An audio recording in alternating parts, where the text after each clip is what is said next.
Hey peeps, Naisha here, and welcome to my channel. Today we're going to be, I'm going to be doing a bit of a recap on episode 3, season 4 of Bridgerton,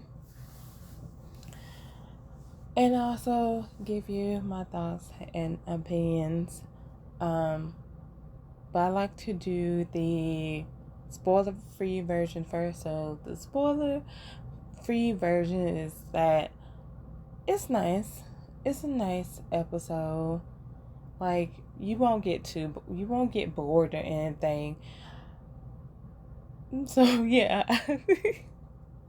Like it's a nice episode. You won't get bored. You will get frustrated a bit, but it's mainly because of like what's happening between Sophie and Benedict. But like that's it. Like I said, it's a nice episode. I feel like no one would get bored. So yeah, I know I didn't get bored. So yeah, that's all I have to say about like the spoiler free version. It's a nice episode. Now that I got the spoiler free out the way, we're going into the spoilers. So if you don't want to hear the spoilers, yeah, you might as well just go ahead and click off now. But if you do like to hear the spoilers and sit back, relax, go ahead and get you some, a snack, a drink, preferably wine, and let me begin. Okay, so basically, in episode 3, we start off with Sophie. And, oh, wait, you know what? Even though we started off with Sophie and Benedict, I want to get like the other side plot out of the way and things like that. So yeah, I'm gonna get the side plots out of the way.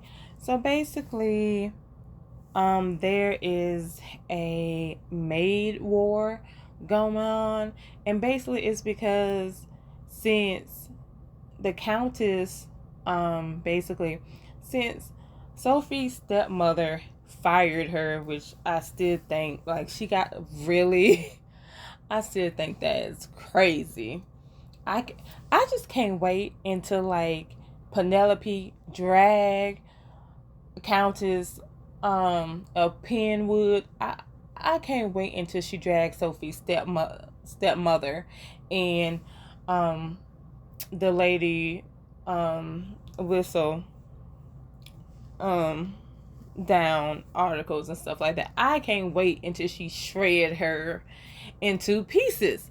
I just can't wait for that to happen. But let's get back to into the story. So basically, there's a maid war because Sophie's stepmother had fired her. So, and because she had fired her, she failed to realize that Sophie was doing a whole lot, and she needed more than just one maid to do that. She needed four. And because of that, she's been poaching other families' maid. And not only the maid, but like it could be the maid, the butler, the coachman. Like it don't matter. Any staff she's going to basically poach.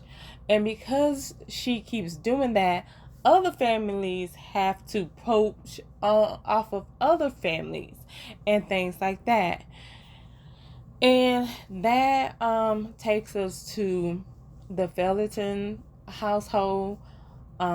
Basically, Penelope's mom, Portia, she, Miss Volley, gets like one of these letters about basically working for another family and getting like a higher pay, and of course, Mrs. Varley goes to basically Mrs.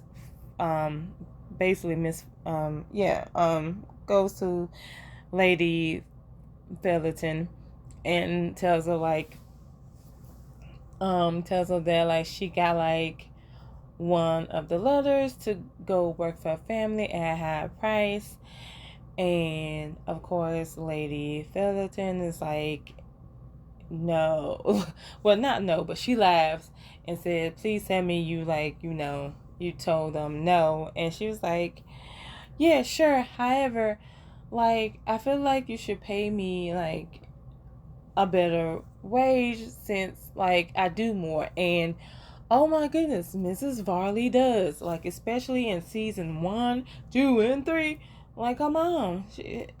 So, I don't blame her for basically. Yeah, I don't blame Mrs. Varley about her, like, asking Mrs. Featherton for wages. I'm surprised she didn't do it sooner, in my opinion. But yeah, anywho, with the maid war going on, we also have,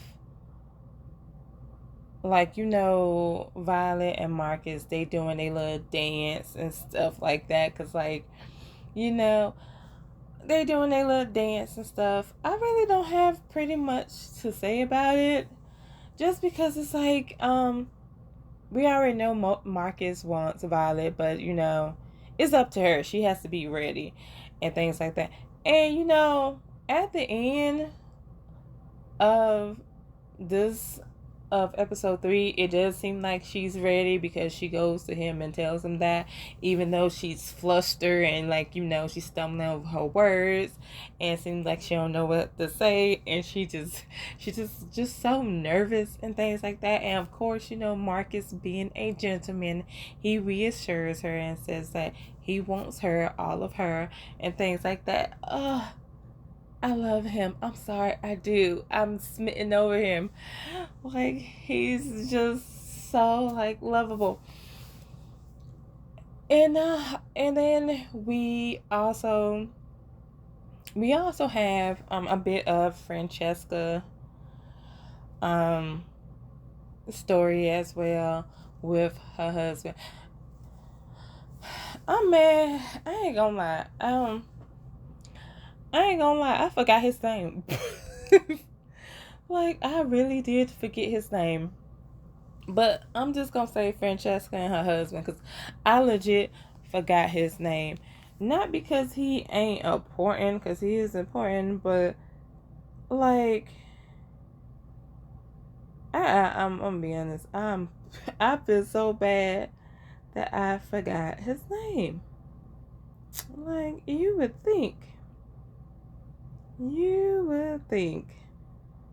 John. Okay, that's why I forgot, because it's so basic. Love John though, but, like, it's so basic. But Francesca and John. Well, we see that Francesca and John are being intimate, right? Surprisingly, we don't see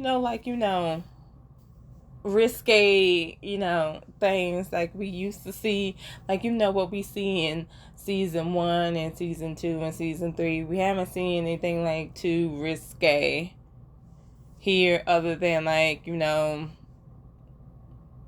episode 1. But that's it. We do see some cheeks again, but it's only for a brief, and it's only Benedict's. I get to that later.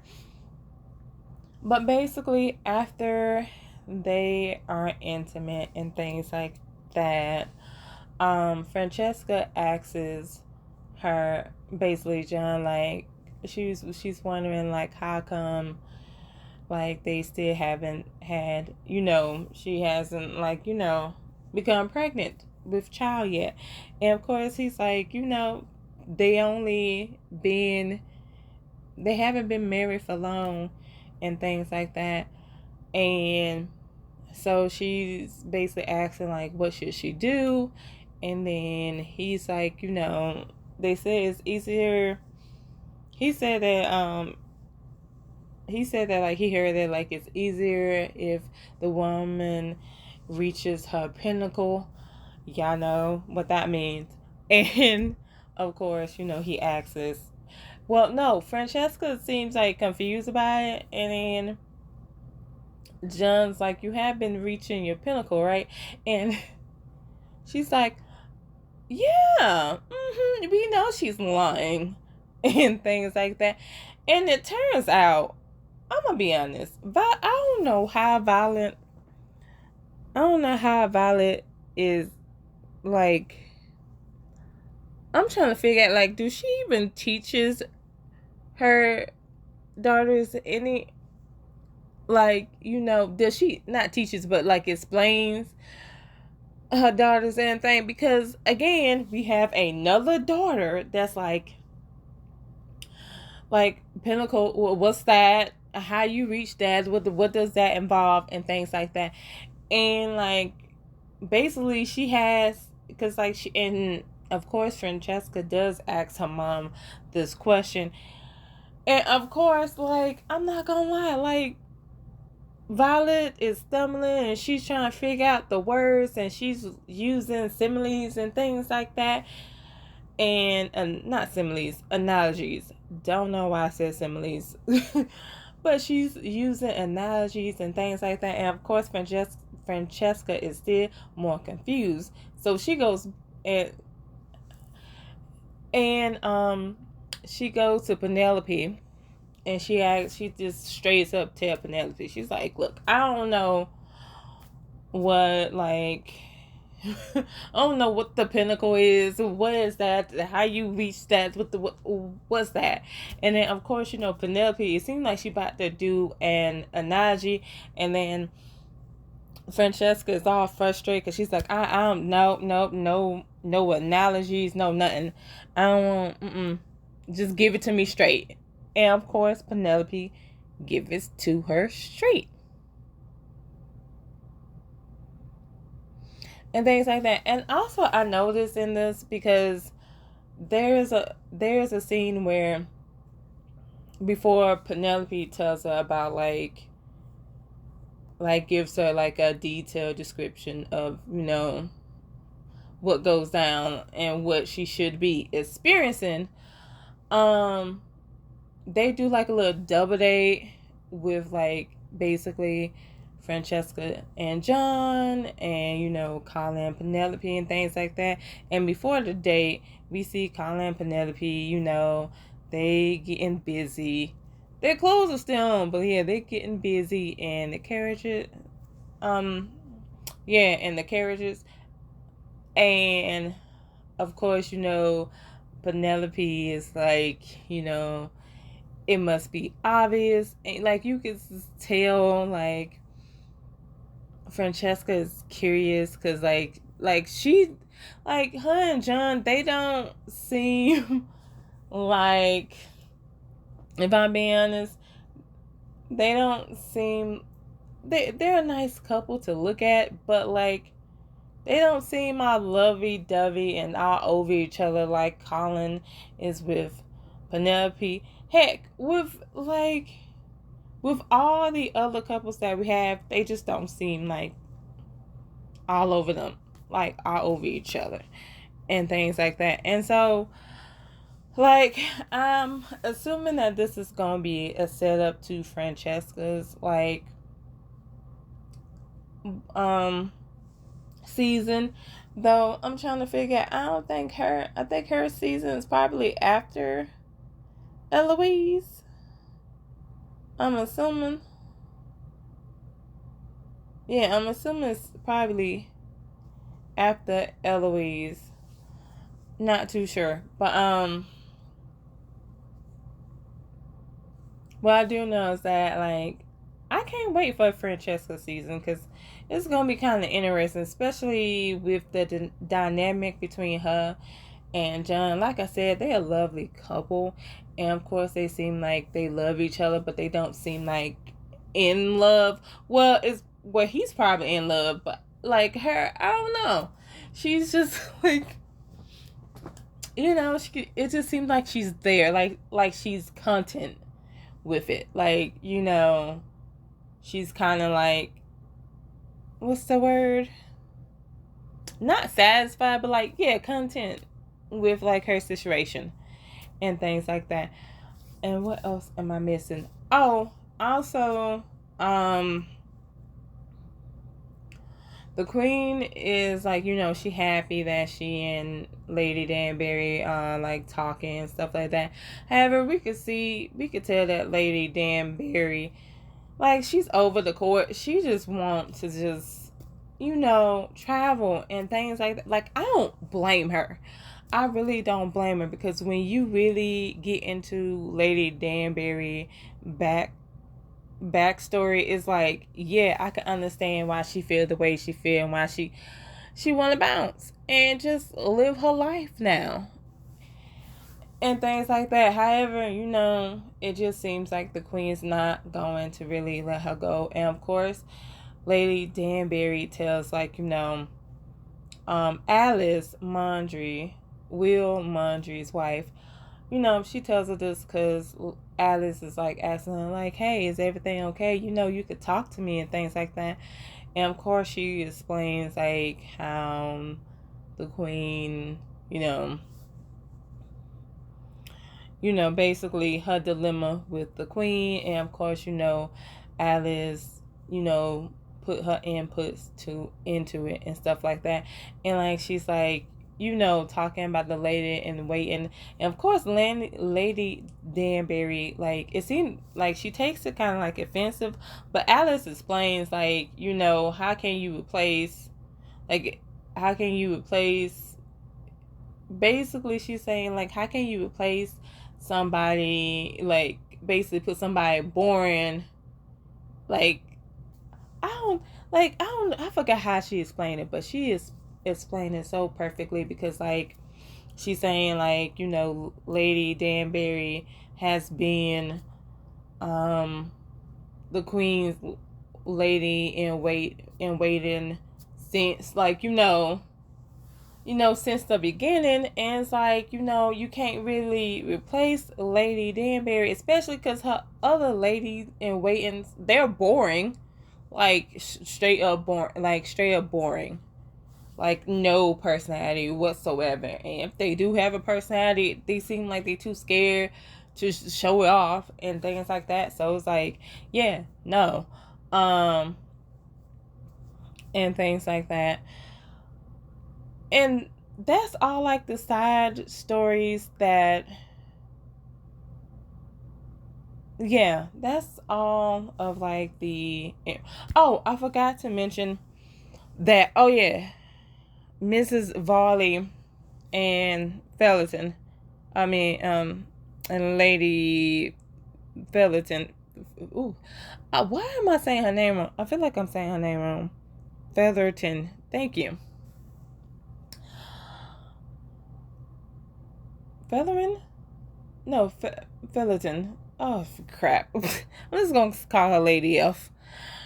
But basically, I'm just going to say Penelope's mother. But yeah, Penelope's mother basically gives, because Mrs. Varley, like, asks, like, for a raise. And of course, like, Penelope's mom is like, oh, let me, like, think about it.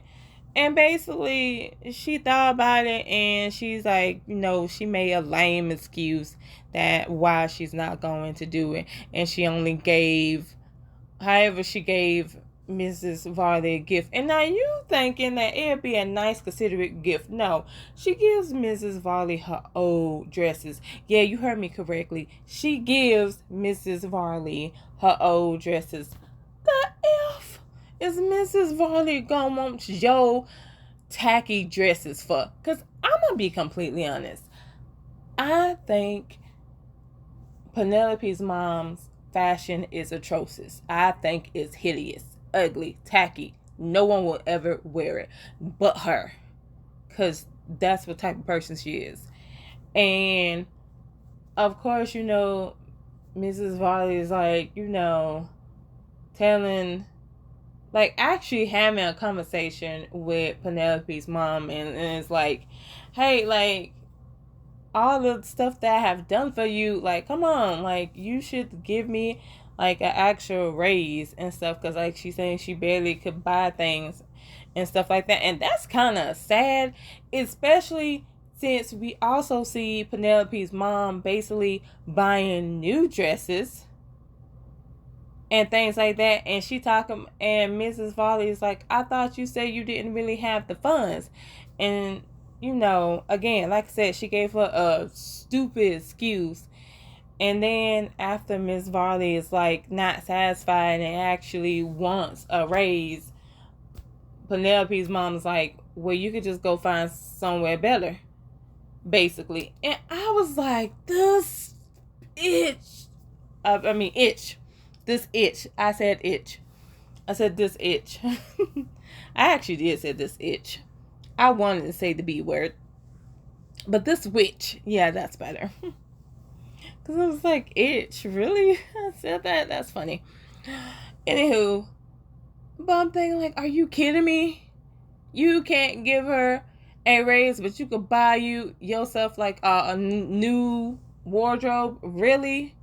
Really? Yeah, I despise that woman.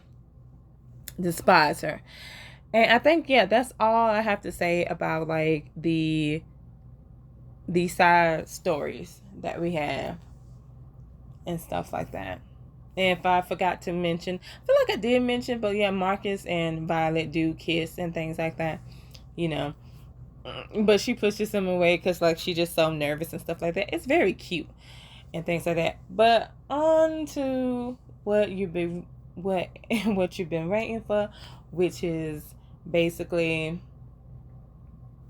Benedict and Sophie. I'm not gonna lie, it was actually cutesy. Like, this episode was actually cutesy. That's why I said it's nice and stuff like that. It was a very cutesy episode when it came time to basically not Penelope, but Benedict and Sophie. Basically, they had to go to Benedict's cottage because it was pouring down raining, and the carriage that he had, it was like, it's not like what we usually see. Like, there's no cab. What is it? Is it a cabinet? Basically, yeah, there's no roof and everything in it and stuff like that. So yeah, but they had to stop at his cottage, and Sophie's like, oh, okay. And then she sees his stable, and she's like, oh, is that your cottage? And he's like, no, that's the stable. And then when she do see the cottage, let me tell you, that ain't no cottage. Like, we know what a cottage is.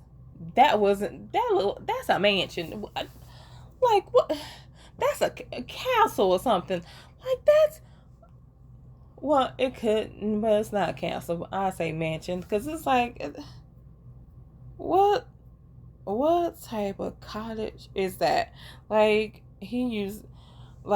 I think he called it that because that's what they name it, because that's what he named it. You see, like, a plaque that says my cottage, which I just think is so funny. But anyway, so they get to his place, and he knocks on the door because he has two staff members there, and I'm just gonna call them Mr. and Mrs. C, because I'm not gonna lie, I forgot how to pronounce their name. Like, I really did. But yeah, so it seemed, and he's like, well, they're probably not there and stuff. They're probably not there because of the storm and stuff like that. And that is correct. They wasn't there because of the storm. Not the storm, but like it being pouring down, raining and things like that.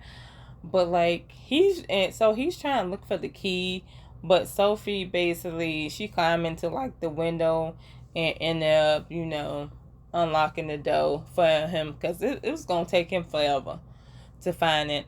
Also, to mention, Benedict is also injured because in episode 2 he was fighting and he ended up getting injured and stuff like that, though he doesn't tell Sophie how bad he is injured.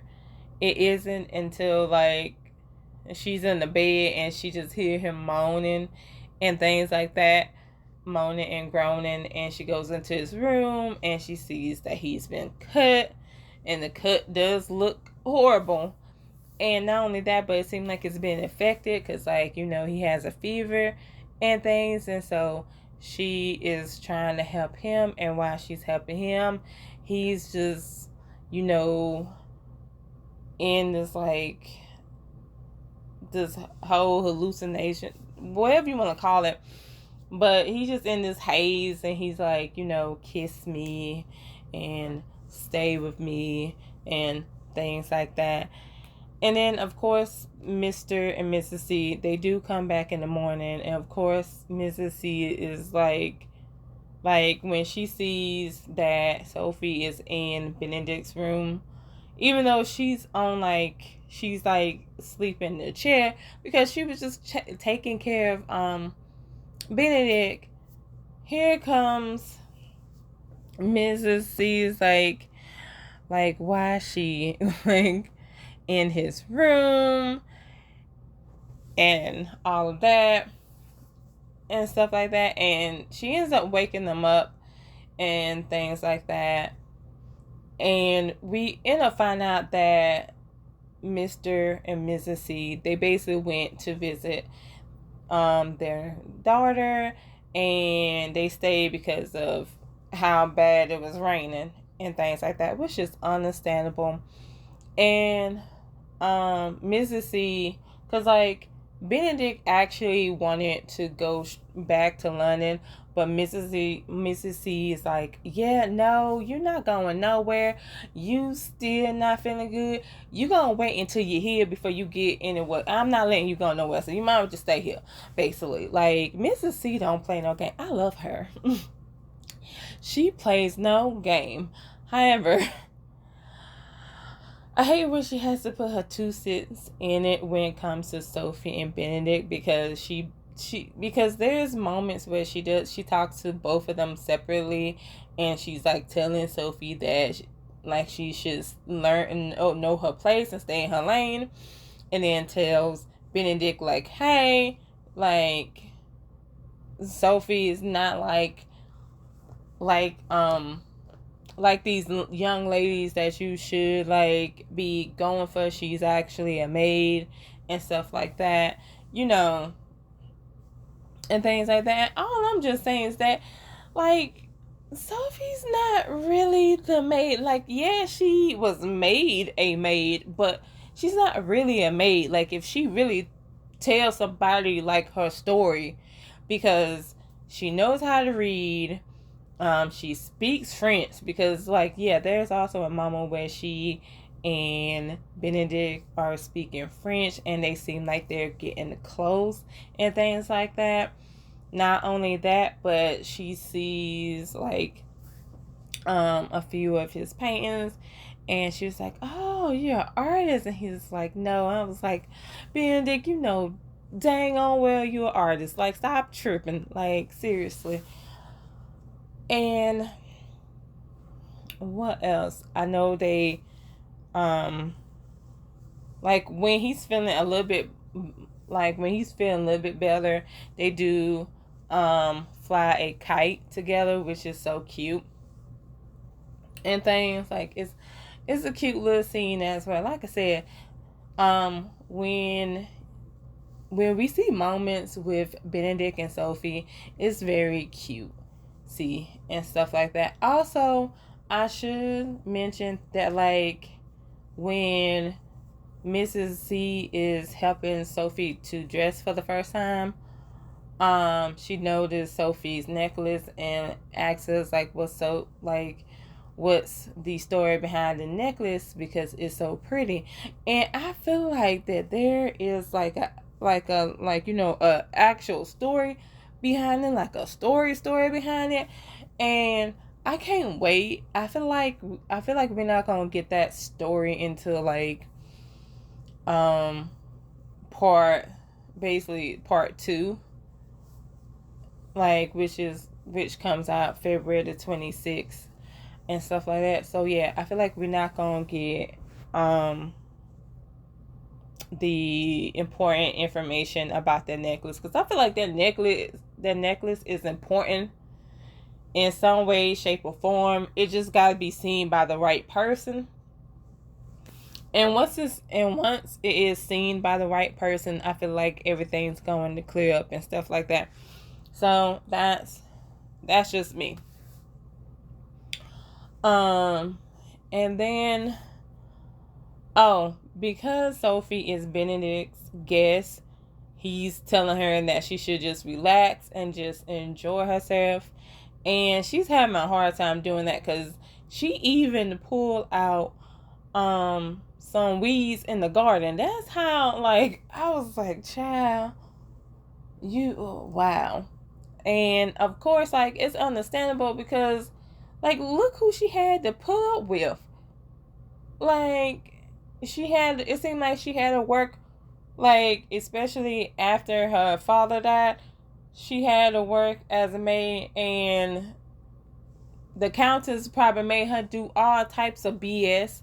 So it's like, of course, she doesn't know when to relax and just enjoy herself and things like that. Also, we do see Benedict's cheeks, especially after he goes swimming, because, like, he's swimming and somehow he knows that somebody is looking, and he gets out of the water, and he's telling the person, like, hey, I could be here all day, just go ahead and show yourself, like, I'm just curious and stuff like that. And of course she does show herself, and of course, like, again, they have a little moment, and then they kiss. It's so, like, however, it ticks me off, because after that kiss, you would think, especially because, like, in episode 2, especially at the end of the episode,